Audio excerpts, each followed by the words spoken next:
What if Naruto was like Broly Part 9?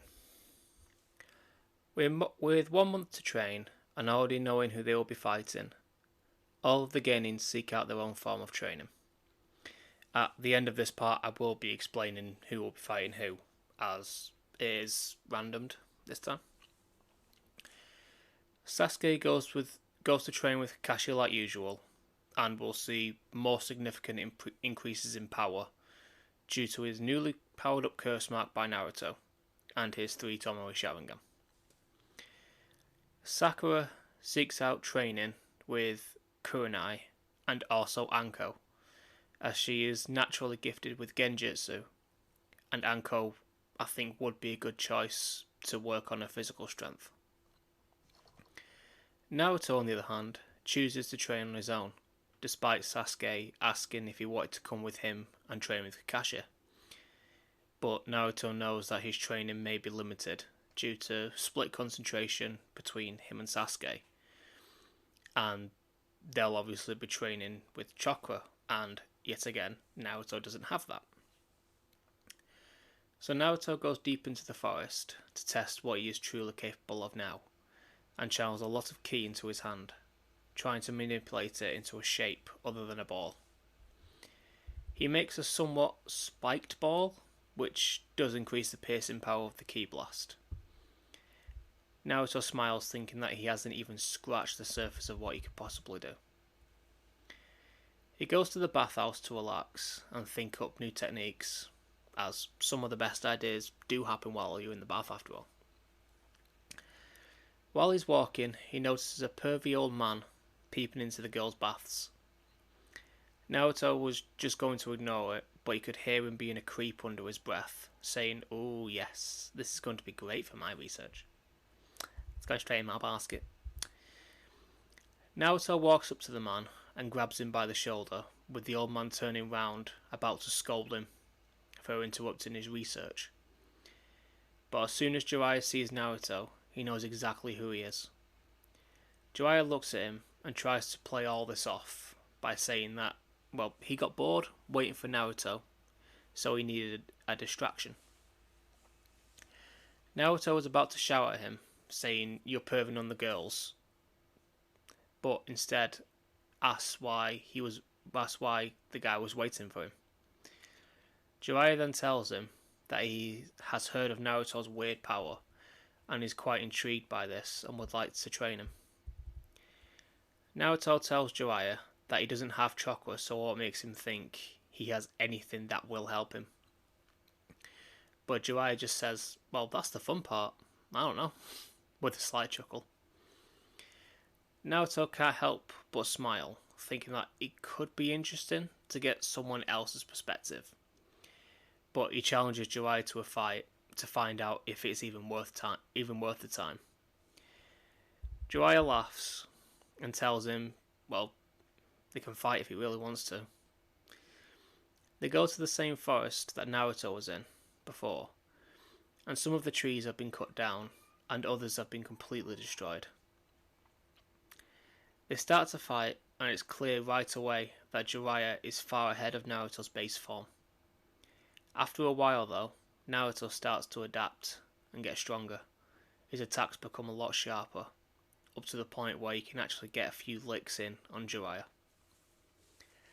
Jiraiya is incredibly impressed by Naruto's adaptive abilities and decides to push him further. Jiraiya uses more power and once again takes a massive lead on Naruto. Naruto was having a lot of fun with this fight, but Jiraiya has heard about Naruto and the way he goes berserk sometimes and thinks that he may end up doing that soon. So he uses a low powered Wasenga to knock Naruto down, winning the fight. Naruto gets up and asks Jiraiya what the hell he just hit him with, and he explains that it's a high A rank Jutsu called the Wasenga. This makes Naruto curious and admits that Jiraiya really must be a legendary shinobi, having a move like that. Naruto accepts being trained, and they head into the mountains to train for the next month. They go over what Naruto can currently do, and Naruto tells Jiraiya that he can use the Shadow Clone Jutsu, but for some reason they're bright green, the same colour as his ki. Jiraiya ponders about this and then hypothesizes that Naruto can use some jutsu, but maybe the jutsu have a slightly different effect.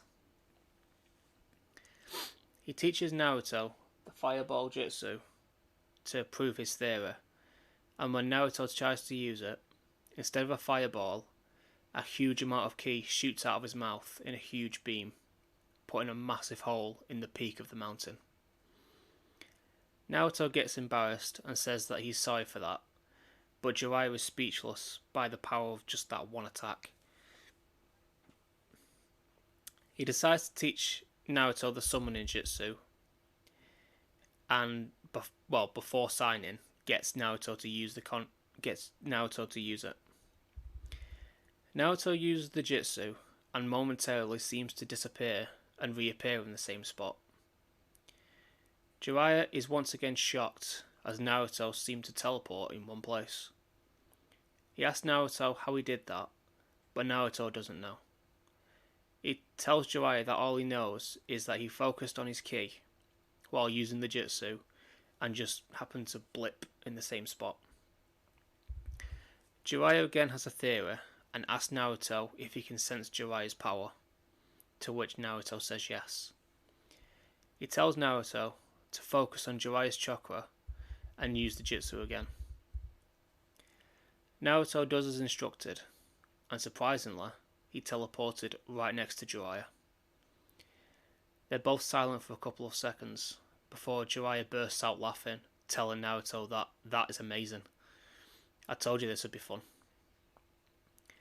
Naruto starts laughing as well, thinking that Jiraiya is also an amazing teacher to be able to pull that out of him already. Jiraiya pulls out a small scroll and tells Naruto to use the jutsu on the scroll, not focusing on anyone's power. He does as instructed, and the summoned circle appears on the scroll. Jiraiya asks Naruto to push his ki onto the scroll while focusing on Jiraiya once again. And yet again, Naruto teleports to Jiraiya's side.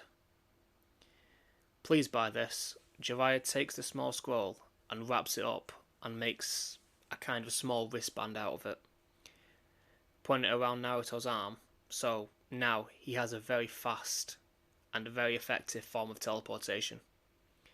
Basically, it's a makeshift instant transmission, which is what they call it, instant transmission, because they've got to get that in there somewhere.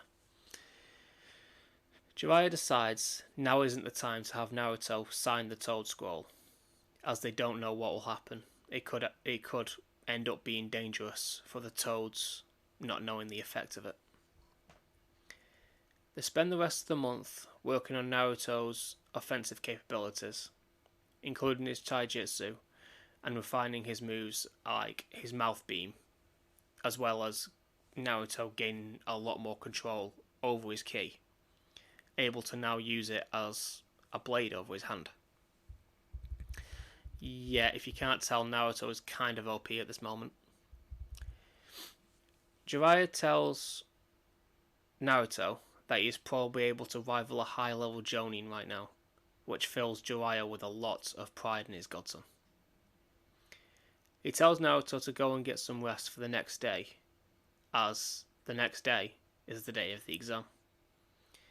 So Naruto flies home, literally in this timeline, and gets ready for the next day, knowing that he will come out of this exam as a Chunin for sure. Just so we're all aware, the brackets for the final round are Shikamaru versus Neji, Dosu versus Sasuke. I made sure Dosu doesn't die in this one, as Sakura's now in this, so I need to balance out. Kankuro versus Sakura, Shino versus Tamari, and Naruto versus Gaara. And just to let you all know, I'm going to do the same as I did with my Uchiha What If. I'm going to finish this one as, after the Chunin exams, it's 2 arcs. Then make the movie out of part 1 Naruto, and then carry on with the Dante Reincarnation What If, which really is one of the main ones. It's like the big 3 of anime. but it's not anime, it's wife's. Well, specifically, my wife's. Anyway, let me know what you thought about this part and any improvements I can make. Subscribe and share if you really want, and I'll see you next time. Bye.